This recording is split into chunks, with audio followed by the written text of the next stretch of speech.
केसरी त्योहार विमल बोलो जुबान केसरी।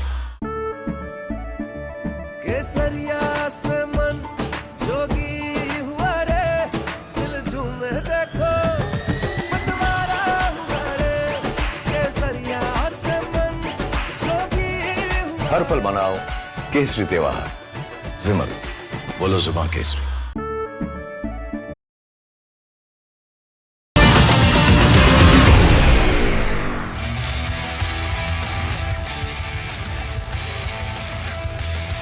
नमस्कार, स्वागत है आपका रिपब्लिक भारत पर। मैं हूं आपके साथ अनामिका सिंह काली।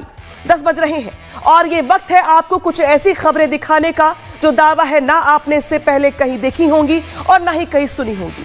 खबरों की शुरुआत करेंगे बिहार से आ रही खबर के साथ। बिहार में विधानसभा चुनाव में मिली करारी हार के बाद भी लालू परिवार की मुश्किलें कम होने का नाम नहीं ले रही हैं। पहले बिहार में हार मिली, उसके बाद राबड़ी देवी को अपना बंगला भी गंवाना पड़ा, बंगला खाली करना पड़ा और अब लैंड फॉर जॉब मामले में लालू परिवार मुश्किलों में घिर गया है। दिल्ली की राउज एवेन्यू कोर्ट ने लैंड फॉर जॉब मामले में लालू परिवार समेत 41 लोगों पर आरोप तय किए गए हैं। इसी के साथ साथ बड़ी बात यहां पर यह कि अब लालू परिवार के खिलाफ मुकदमा चलेगा। हालांकि इस बीच पूरे घोटाले को लेकर कोर्ट ने कुछ टिप्पणियां भी की हैं। वो टिप्पणियां क्या है और पूरा मामला क्या है, दिखाते हैं आपको रिपोर्ट के जरिए।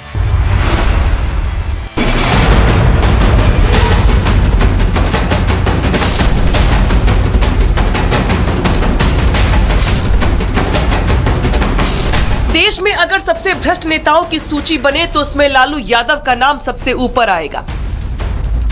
लालू ने सत्ता में रहते घोटाले में कोई कसर नहीं छोड़ी, चाहे उन्होंने राज्य की बागडोर संभाली हो या फिर केंद्र में रहे। किसी जगह भेदभाव नहीं किया। जहां मौका मिला, जैसे मौका मिला, उन्होंने देश को लूटने में खुद को सबसे आगे रखा। अगर आपको यकीन ना हो तो आप इन तस्वीरों को देख लीजिए। आज लालू परिवार पर एक और घोटाले के आरोप तय किए गए। हैरानी की बात तो यह है कि इस घोटाले में लालू अकेले नहीं फंसे, बल्कि इस बार उन्होंने पूरे परिवार को एक साथ ले लिया। ये माननीय लालू प्रसाद जी का परिवार क्रिमिनल पॉलिटिकल सिंडिकेट चला रहा था। बिहार में समाजवादी आंदोलन पर कलंक का दाग लगा दिया। तो ऐसी स्थिति में तो स्वाभाविक है, न्यायपालिका ने जो भी सक्षम आदेश दिया है, हमारी उम्मीद है कि न्यायपालिका अब शीघ्रता शीघ्र सुनवाई करके निष्पादन की कार्रवाई करे। कि आदरणीय लालू प्रसाद जी के परिवार से जो राजनीतिक लड़ाई विरोधी नहीं लड़ पा रहे, तो जांच एजेंसियों के माध्यम से परेशान करने का काम कर रहे हैं, ये सबको पता है। आज माननीय अदालत में आरोप तय हुए हैं, सारे चीजों का जवाब दिया जाए। हम बात कर रहे हैं लैंड फॉर जॉब घोटाले की। दिल्ली की राउज एवेन्यू कोर्ट ने आज लालू परिवार समेत 41 लोगों पर आरोप तय किए। इन लोगों पर अब जमीन के बदले घोटाले का मुकदमा चलेगा। लालू परिवार पर आरोप तय करते हुए राउज एवेन्यू कोर्ट के विशेष न्यायाधीश विशाल गोगने ने सख्त टिप्पणी की। उन्होंने कहा कि लालू यादव और उनका परिवार एक आपराधिक गिरोह की तरह काम कर रहे थे। कोर्ट ने कहा कि लालू परिवार ने सरकारी नौकरी में सौदेबाजी कर परिवार के लिए अचल संपत्तियां हासिल की। कोर्ट की इस टिप्पणी से आप समझ सकते हैं कि लालू यादव ने संवैधानिक पदों पर रहते हुए किस तरीके से लूट खसोट की। और इनके बारे में मैं एक ही बात कहूंगा कि कहीं तो फुल स्टॉप करते लालू बाबू। लालू प्रसाद को चारा घोटाले के 4 अलग अलग केसों में 32.5 साल की सजा हुई है, 32.5 years। Bitumen scam, selling the property, land for job scam. हम लोग तो कोई आश्चर्य नहीं किया, इसलिए नहीं कि भारतीय जनता पार्टी और इस देश की जो संवैधानिक संस्थाएं हैं वो किस कदर इन दिनों काम कर रही है सत्ता प्रतिष्ठान के आलोक में, बताने की आवश्यकता नहीं। लालू परिवार पर जिस लैंड फॉर जॉब मामले में आरोप तय किए गए हैं वो मामला 2004 से 2009 के बीच का है, जब लालू यादव केंद्र सरकार में रेल मंत्री थे। सीबीआई का आरोप है कि लालू ने रेलवे में नौकरी दिलवाने के नाम पर अभ्यर्थियों से जमीन ली। लालू ने अपने परिवार के नाम पर जमीन और प्रॉपर्टी ट्रांसफर करवाई। लालू ने इस तरह से बिहार में करीब 1 लाख स्क्वायर फीट से ज्यादा जमीन सिर्फ 26 लाख रुपए में हासिल कर ली। उस समय के सर्कल रेट के मुताबिक जमीन की कीमत करीब 4 करोड़ 39 लाख रुपए थी। 2021 में इस मामले की जांच शुरू हुई। 2022 में सीबीआई ने केस दर्ज कर इस मामले में लालू परिवार को आरोपी बनाया। अब लालू परिवार इस घोटाले की फांस में जकड़ा है। जैसी करनी वैसी भरनी। लालू जी शायद चारा घोटाला से सीख लिए होते तो आज बेटे और परिवार को भी इस केस में नहीं फंसना पड़ता। चार्ज फ्रेम में सर कुछ बोलना चाहेंगे सर उस पर? लड़ाई लड़ेंगे हम, और क्या। लैंड फॉर जॉब घोटाले में लालू परिवार के खिलाफ कोर्ट ने सेक्शन 420, 120B और 13 आईपीसी के तहत आरोप तय किए हैं। औपचारिक आरोप 29 जनवरी को तय किए जाएंगे, लेकिन अभी भी बिहार की सियासत गरमाई हुई है। हमारे देश में एक कहावत है कि भगवान के घर देर है लेकिन अंधेर नहीं। लालू परिवार पर आज ये कहावत बिल्कुल ठीक बैठ रही है। लालू ने जब अभियर्थियों की जमीनें हड़पी थी तो उन्होंने सोचा कभी नहीं होगा कि करीब 2 दशकों के बाद उन्हें इस घोटाले में फंसना पड़ेगा, लेकिन जो किया है वो तो भरना ही पड़ेगा। लालू ने अब घोटाले की जो संपत्ति बनाई है, आज वही लालू परिवार के लिए सियासी काल बन गई है। अगर घोटाला साबित हुआ तो लालू परिवार के सियासी करियर का खात्मा होना भी तय है। Bureau report, Republic Bharat. Lalu परिवार के लिए साल 2025 तो बुरा रहा ही। पार्टी को हार का सामना करना पड़ा, बंगला तक गंवाना पड़ा, लेकिन 2026 की शुरुआत भी कुछ खास नहीं हुई है। लालू परिवार की मुश्किलें लैंड फॉर जॉब मामले में बढ़ती हुई दिखाई दे रही हैं। हालांकि इस पूरे मामले में जब आगे सुनवाइयां होंगी तो देखना यह होता है कि क्या कुछ पक्ष लालू परिवार की ओर से रखा जाता है। बढ़ते हैं खबरों में आगे और अब बात करते हैं पश्चिम बंगाल की। पश्चिम बंगाल में ईडी का एक्शन क्या शुरू हुआ? ममता दीवार बनकर खड़ी हो गई, या यूं कहें तो पूरी पार्टी ने केंद्र सरकार के खिलाफ मोर्चा खोल दिया। सियासी पारा सिर्फ बंगाल का ही नहीं चढ़ा, बल्कि आज दिल्ली तक भी पहुंची। दिल्ली में बीजेपी ने ममता के हर एक फाइल में छिपे काले राज को लेकर सवाल खड़े किए तो ममता के सांसदों ने गृह मंत्री के घर के बाहर प्रदर्शन किया। कुल मिलाकर बंगाल चुनाव से पहले ईडी के एक्शन से चुनावी टोन बंगाल का सेट हो गया है और अब चल रहा है सिर्फ वार पलटवार का दौर।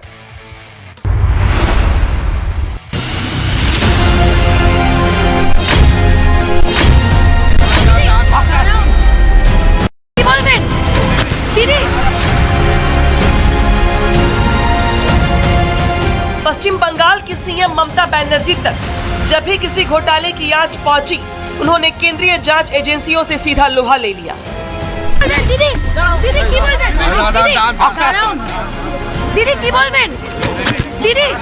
প্রবেশ করলেন এবং এই মুহূর্তে মুখ্যমন্ত্রী মমতা বন্দ্যোপাধ্যায় মুখ্যমন্ত্রী बंगाल की अस्मिता का मुद्दा उठाकर देश के संविधान और केंद्र सरकार को सीधी चुनौती दे डाली।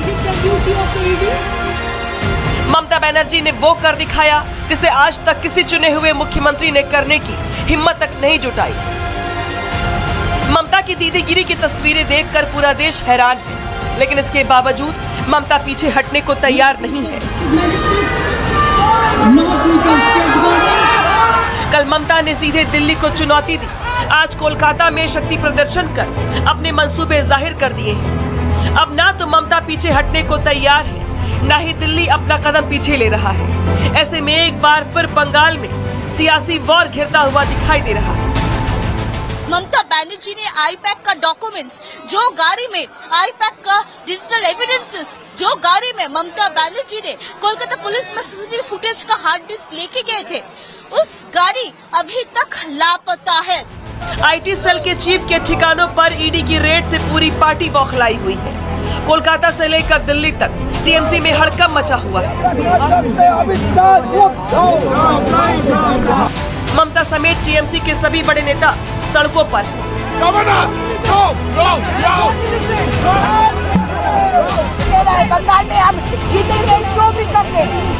ममता बनर्जी ने कोलकाता में विरोध मार्च निकालकर ईडी की कार्रवाई का विरोध किया। इस दौरान ममता बनर्जी ने कोलकाता से सीधे दिल्ली को निशाने पर लिया।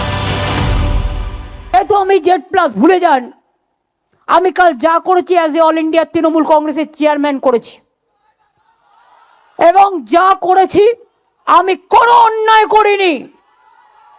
তুমি আমায় খুন করতে এসছো, আমার আত্মরক্ষা করার অধিকার আছে। চোরের মতো কেন এসছো? তুমি চুরি করে সব মানুষের এসআইআর এর ডাটা তুলে নিয়ে যাচ্ছিলে। তুমি আমার বিএলএ 1 এর ঠিকানা, বিএলএ 2 ঠিকানা, সাধারণ মানুষের দরখাস্ত, তুমি সমস্ত ডেটা আমার অফিস থেকে চুরি করছিলে, যে অফিস আইপ্যাক কে আমরা অথরাইজ করেছি। पश्चिम बंगाल में छिड़े सियासी विवाद की जड़ कोयला घोटाले से जुड़ रही है। दरअसल पश्चिम बंगाल में अरबों रुपए का कोयला घोटाला हुआ। इस घोटाले का मास्टरमाइंड अनूप माझी है। ईडी का दावा है कि हवाला ऑपरेटर्स के जरिए घोटाले के पैसे ट्रांसफर किए गए। आईपैक को घोटाले के करोड़ों रुपए मिले हैं।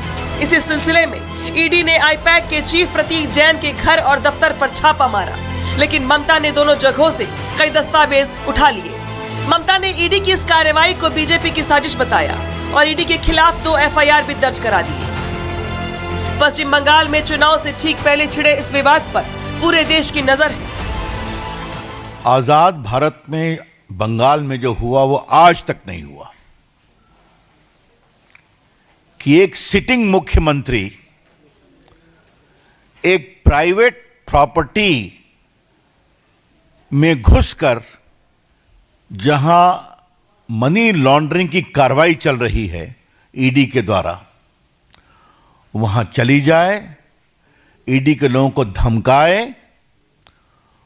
और पेपर स्नैच कर कर वॉकआउट कर जाए। क्या ईडी केवल विशेष रूप से उन विरोधियों के खिलाफ में काम कर रही है जिनके खिलाफ वो जीत नहीं सकती?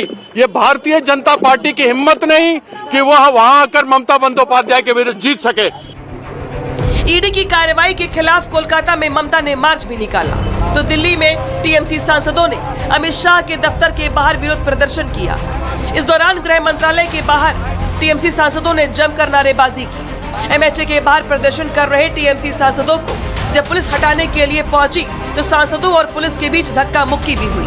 इस दौरान कुछ सांसद गिर गए, जिन्हें घसीट कर ले जाया गया। ममता ने सोशल मीडिया पर पोस्ट कर दिल्ली पुलिस की कार्रवाई पर सवाल खड़े किए, तो वही टीएमसी सांसदों ने बीजेपी पर अटैक किया।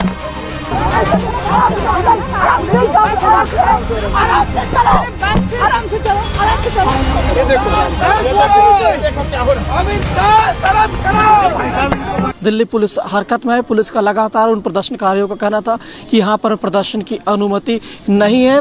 जब टीएमसी के सांसद पुलिस की बात नहीं मान रहे थे तो उन सभी प्रदर्शनकारियों को पुलिस के द्वारा डिटेन कर लिया गया। डिटेन करके पुलिस के द्वारा उन सभी प्रदर्शनकारियों को इसी पार्लियामेंट थाने पर लेकर आया गया। उन सभी का कहना था कि प्रधानमंत्री नरेंद्र मोदी और गृह मंत्री केंद्रीय जांच एजेंसी का दुरुपयोग कर रहे हैं। बंगाल में इस तरीके से केंद्रीय जांच एजेंसियों का दुरुपयोग नहीं करने दिया जाएगा। শপথ নিয়ে বলে যাই, বাংলার মাটি মাথা নত করে না।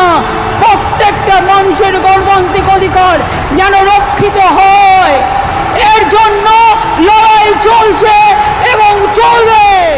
पश्चिम बंगाल की सीएम ममता ने केंद्र सरकार और सुरक्षा एजेंसियों से पहली बार पंगा नहीं लिया है।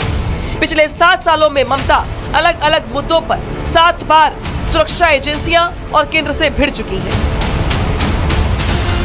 बंगाल में ममता की दीदीगिरी को लेकर बीजेपी भी आज सड़कों पे उतरी। ममता के खिलाफ विरोध प्रदर्शन किया गया। यहाँ तक कि बीजेपी कार्यकर्ताओं ने ममता पर संविधान विरोधी होने का आरोप तक लगाया। लेकिन ईडी की कार्रवाई को लेकर आज पूरा विपक्ष ममता के साथ ही खड़ा नजर आया। विपक्षी दलों ने ईडी की कार्रवाई को राजनीति से प्रेरित बताते हुए केंद्र को कटघरे में खड़ा करने की कोशिश की। बहुत शर्म का बात है, बहुत शर्म का बात है। एक मुख्यमंत्री होके जैसा प्रधानमंत्री होम मिनिस्टर को बात कर रहे हैं। अभी मुख्यमंत्री इतना दिनों से मुख्यमंत्री है, लेकिन अगला भविष्य क्या जान रहे हैं कि केंद्रीय सरकार प्राइम मिनिस्टर होम मिनिस्टर के साथ ऐसे तरीके से बात होता है। और खुद बोलते हैं मेरे साथ कोई अपमान करते हैं। बार बार कहते आए हैं कि ईडी, सीबीआई और इनकम टैक्स को भारतीय जनता पार्टी अपनी निजी सेना मान के चलती है, प्राइवेट आर्मी बना के चल रही है। ये लोकतंत्र के लिए बहुत हानिकारक है। लेकिन सवाल ये है कि आखिर बंगाल और दिल्ली की लड़ाई में कौन जीतेगा। सवाल ये भी है कि क्या चुनाव से पहले जानबूझकर बंगाल में छापे डाले जा रहे हैं। और सबसे बड़ा सवाल तो ये कि क्या ममता बनर्जी घोटाले की जांच से डरी हुई है। Bureau report, Republic Bharat. ED के एक्शन को लेकर तमाम सवाल खड़े किए जा रहे हैं, लेकिन सबसे बड़ा सवाल तो खड़ा होता है उस हरे रंग की फाइल को लेकर जिसे अपने साथ लेकर ममता बनर्जी चली गई। अब इस हरी फाइल में ममता सरकार के काले राज छिपे हुए थे, या क्या ऐसा था जिसको लेकर ममता इतनी आशंकित हो गई कि फाइल लेके ही अपने साथ चली गई। हालांकि अब ये मुद्दा जोर पकड़ रहा है और देखना यह होगा कि इस पूरे मामले को लेकर आगे क्या कुछ होता है। बढ़ते खबरों में आगे और अब बात करते हैं पाकिस्तान की। आतंक को पालने पोसने वाला पाकिस्तान, जो खुद अपने देश में हिंदुओं के साथ अत्याचार की सारी हदें पार करता है, जो दिल्ली में तुर्कमान गेट पर अतिक्रमण पर हुए कार्रवाई पर घड़ियाली आंसू बहा रहा है। भिखमंगा पाकिस्तान धर्म के आधार पर मुस्लिमों का मसीहा बनने का खोखला ढोंग कर रहा है, लेकिन इस फर्जी नाटक का भारत ने माकूल जवाब देते हुए पाकिस्तान को आईना दिखाया है। कैसे दिखाते हैं आपको रिपोर्ट में।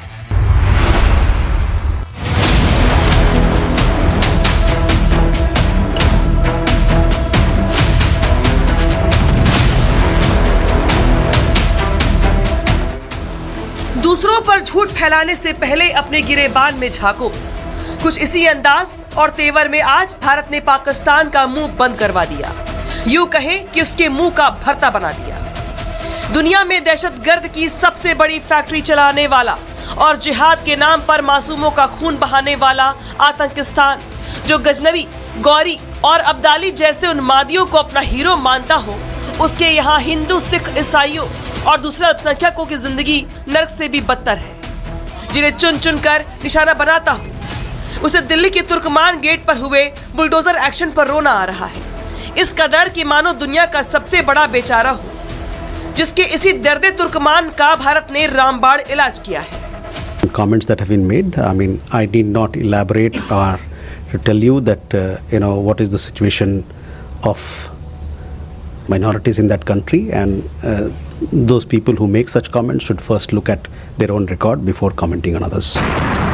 देखा आपने कि कैसे भारत ने एक ही क्षण में पाकिस्तान का पानी निकाल दिया। वहीं अब आपको भारत के मुंह तोड़ जवाब के पीछे की उस साजिश को बताते हैं कि कैसे दिल्ली में अतिक्रमण के खिलाफ एक सामान्य सी कार्रवाई पर जिहादिस्तान बेचारगी का लबादा ओढ़कर मजहबी रंग देने लगा और बिन बुलाए बाराती की तरह मुनीर का मामलूक इसे क्रिकेट कमेंट्री समझकर इलाही प्रोपेगेंडा का फेक एजेंडा बनाने लगा।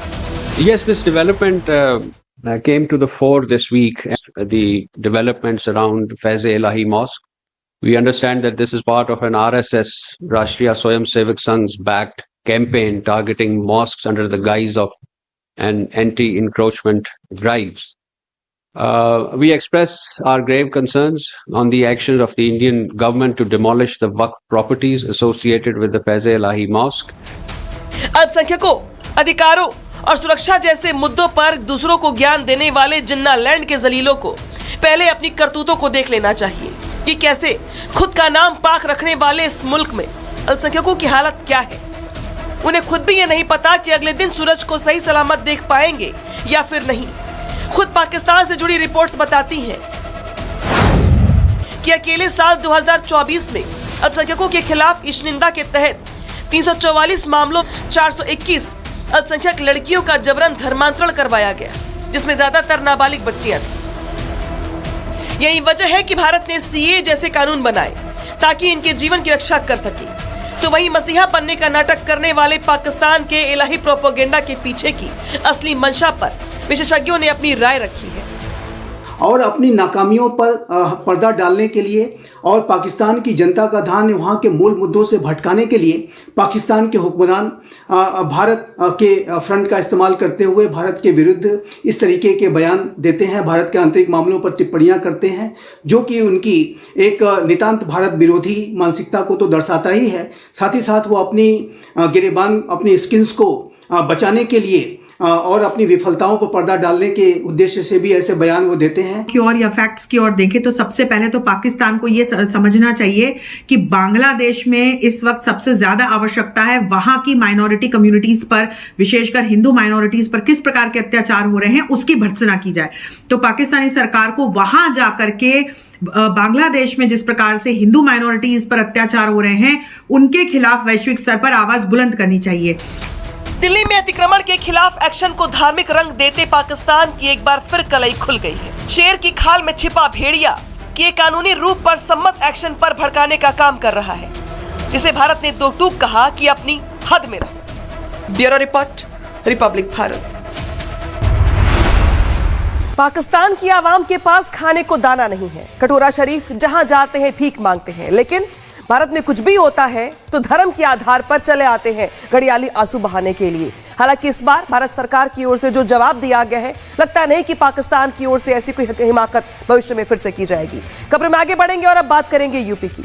यूपी के आजमगढ़ में जहां नौनिहालों के दिमाग में धार्मिक कट्टरता का जहर भरने का मामला सामने आया है। और हैरानी की बात तो यह है कि यह स्कूल सपा नेता का बताया जा रहा है। हालांकि बच्चों की पढ़ाई का वीडियो सामने आने के बाद अब प्रिंसिपल की तरफ से पूरे मामले की जांच और उसके बाद कार्रवाई का आश्वासन दिया जा रहा है। पूरा मामला क्या है समझाते हैं आपको रिपोर्ट में।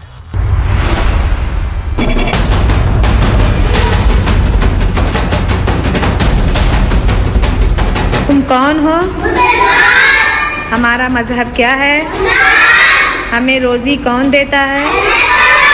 ये छोटे छोटे बच्चों की पाठशाला का वीडियो किसी मदरसे का नहीं है। ये आजमगढ़ पब्लिक स्कूल का है जो इंग्लिश मीडियम है। और यहाँ 4 से 6 साल के बच्चे बोलना और समझना सीख रहे हैं, लेकिन इन मासूमों के दिमाग में कट्टरता भरी जा रही है। उनके जहन में अभी से ये बात डाली जा रही है कि मजहब का मतलब इस्लाम ही है। स्कूल में बच्चों को भौतिक ज्ञान की जगह मजहबी ज्ञान दिया जाए। तुम कौन हो? हमारा मजहब क्या है? हमें रोजी कौन देता है? जमीन आसमान चांद सूरज को किसने बनाया? स्कूल का तर्क है कि बच्चों को उर्दू पढ़ाई जा रही है। उर्दू के नाम पर जिहाद सिखाया जा रहा है। क्या उर्दू सिखाने के लिए कविता या कोई कहानी काफी नहीं है? ये वही सोच है जो आगे चलकर डॉक्टर उमर जैसे आतंकी पैदा करती है।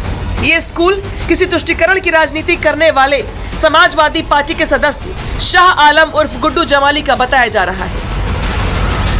वीडियो सामने आने के बाद सपा नेता का जमकर विरोध हो रहा है।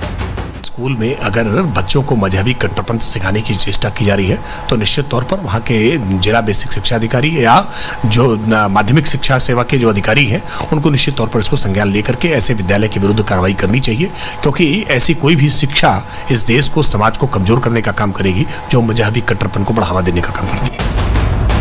आजमगढ़ पब्लिक स्कूल के प्रिंसिपल रूपल पांड्या के मुताबिक वायरल वीडियो के संबंध में संबंधित टीचर से जवाब मांगा गया है और उसी आधार पर कार्रवाई की जाएगी।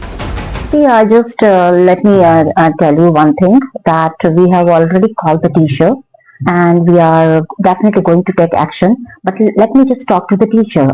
पब्लिक स्कूल के नाम पर जिहादी शिक्षा वाले ऐसे और भी बहुत सारे संस्थान हो सकते हैं जो कच्ची उम्र के बच्चों का ब्रेन वॉश कर रहे हैं। ऐसे कट्टरपंथी स्कूलों और उनके शिक्षकों पर कड़ी कार्रवाई जरूरी है। ये वही है जिनके लिए संविधान से ऊपर मजहबी इस्लाम है। अभिभावकों को सावधान होने की जरूरत है। उन्हें बच्चों से इस बात की जानकारी करनी होगी कि बच्चों को क्लास में उन्हें क्या पढ़ाया जा रहा है। Bureau report, Republic Bharat.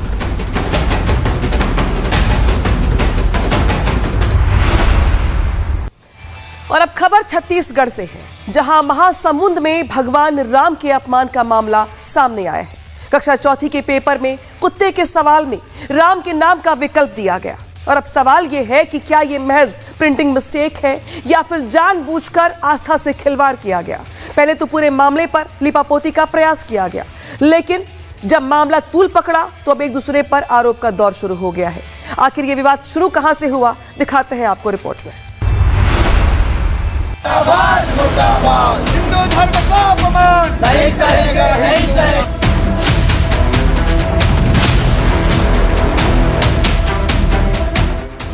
भगवान राम सिर्फ एक नाम नहीं, भारत की आत्मा है। ये वो नाम है जो बच्चों को संस्कार देने के लिए इस्तेमाल होता है। ये वो आस्था है जो मर्यादा से जुड़ी है। लेकिन छत्तीसगढ़ के महासमुंद में उसी मर्यादा को तार तार करने का मामला सामने आया है। सरकारी स्कूलों में अर्धवार्षिक परीक्षा चल रही थी। अंग्रेजी का प्रश्न पत्र था। सवाल 4वीं कक्षा के बच्चों के लिए था, लेकिन उसे एक सवाल ने बड़ों को सोचने पर मजबूर कर दिया। सवाल कुत्ते को लेकर पूछा गया था, लेकिन जवाब में दिए विकल्पों में एक नाम भगवान राम का था। सवाल था कि मोना के कुत्ते का क्या नाम है। जवाब के लिए 4 विकल्प दिए गए थे। पहला विकल्प बाला था, दूसरा विकल्प इनमें से कोई नहीं, तीसरा शेरू और चौथा विकल्प मर्यादा पुरुषोत्तम राम का नाम था। अब सवाल ये नहीं कि मोना के कुत्ते का नाम क्या था, सवाल ये है कि शिक्षा विभाग की समझ कहाँ थी। आखिर भगवान राम का नाम इस सवाल में क्यों डाला गया? सनातन की आस्था से खिलवाड़ क्यों किया गया? मामले में विश्व हिंदू परिषद समेत कई हिंदू संगठन सड़कों पर उतर आए और शिक्षा अधिकारी के खिलाफ विरोध प्रदर्शन किया। स्कूल में जिसने भी ये पेपर बनाया है उसके खिलाफ जो है वो हमारी धर्म को आघात पहुंचाने की, हमारे सनातन धर्म को आघात पहुंचाने की दंडात्मक कार्रवाई होनी चाहिए। उसके खिलाफ आपराधिक प्रकरण दर्ज करना चाहिए और तत्काल स्कूल से उसको निकाल देना चाहिए। शिक्षा विभाग ने गलती का ठीकरा प्रिंटिंग प्रेस पर फोड़ दिया और प्रिंटिंग की गलती बता दी, लेकिन उसके सारे तर्क सच्चाई से दूर ऐसे कुतर्क लग रहे हैं जो झूठ छिपाने का लवादा हो। तो मैंने तहकीकात की उसकी, उस इंग्लिश रीडर को भी देखा। कक्षा 4 के लेसन 9 में वो पाठ है रामा का फार्म, मोनास फार्म, और उसको देखने के बाद फिर जो प्रश्न आया है उसकी मूल पांडुलिपि को हम लोग चेक किए, तो उस मूल पांडुलिपि में वो शब्द नहीं है, वो क्वेश्चन ही नहीं है। तो इस संबंध में हमने जो क्वेश्चन बना करके मॉडरेट करके यहाँ पे जिसको हम लोग दिए थे, जिस वेंडर को जो है फर्म उसको छपाई के लिए, वहाँ से हमारा क्वेश्चन नहीं छप पाया, वो कोई दूसरा क्वेश्चन छपा है। वो क्या ये सनातन के खिलाफ कोई बड़ी साजिश थी? ऐसा करके सौहार्द बिगाड़ने का खेल खेला गया है। जांच के बाद ही सच्चाई सामने आ पाएगी। मुझे लगता है कि जो लोग इस तरह के कृत्य करते हैं, एक बार उन्हें ये जरूर विचार करना चाहिए कि इससे पूरे सनातन समाज का अपमान होता है और सनातन समाज इससे नाराज होता है। मुझे लगता है इससे बचना चाहिए और जिन लोगों ने ये इस तरह की कृत्य किया है उनके खिलाफ सख्त कार्रवाई होना चाहिए। शिक्षा विभाग की गलती सिर्फ गलती नहीं होती, वो पूरे समाज को संदेश देती है। अगर समय रहते जवाबदेही तय नहीं हुई तो सनातन विरोधी सोच वाले फिर ऐसी करतूतों को अंजाम देंगे। Bureau report, Republic Bharat. और अब खबर यूपी के मेरठ से है। यूपी के मेरठ में कानून व्यवस्था का मखौल उड़ाने का ऐसा मामला सामने आया जिसे सुनकर आप ही चौंक जाएंगे। ऐसी घटना जिसने बेटियों की सिक्योरिटी पर प्रश्न चिन्ह खड़े कर दिए और अब इस घटना को लेकर पूरे यूपी में सियासत भी तेज हो गई है। दिखाते हैं आपको पूरा मामला क्या है।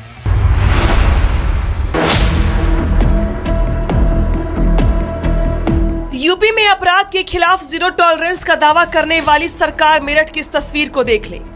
अपराधियों का दनादन एनकाउंटर करने वाली सरकार कानून व्यवस्था की जमीनी हकीकत भी देख ले। माफियाओं को प्रदेश छोड़ने की नसीहत देने वाली सरकार बेखौफ बदमाशों का हौसला देख ले। सरकार को अपने दावे और हकीकत का फर्क आईने की तरह साफ नजर आएगा। मेरठ के सरदना इलाके में इस दलित परिवार को भी लगता था कि बदमाश यूपी का बॉर्डर छोड़ चुके हैं। गुंडे अपनी जमानत रद्द करवाकर जेल में बैठे हैं। जो कुछ बचे खुचे हैं उनका एनकाउंटर हो चुका है। लेकिन जब इस परिवार का दबंगों से आमना सामना हुआ तो इनकी जिंदगी और सोच दोनों बदल गई। दबंगों ने इस परिवार की एक महिला को गड़ासे से काट डाला और उसकी बेटी को दिन दहाड़े उठा ले गए। हैरानी की बात तो ये है कि मेरठ पुलिस अभी तक अगवा लड़की को बरामद नहीं कर पाई है। और आज के लिए फिलहाल इतना ही। यहाँ रुक रहे छोटे से ब्रेक के लिए। ब्रेक के बाद भी खबरें लगातार जारी हैं, कहीं मत जाइएगा, देखते रहिए रिपब्लिक भारत। छोटे कस्बों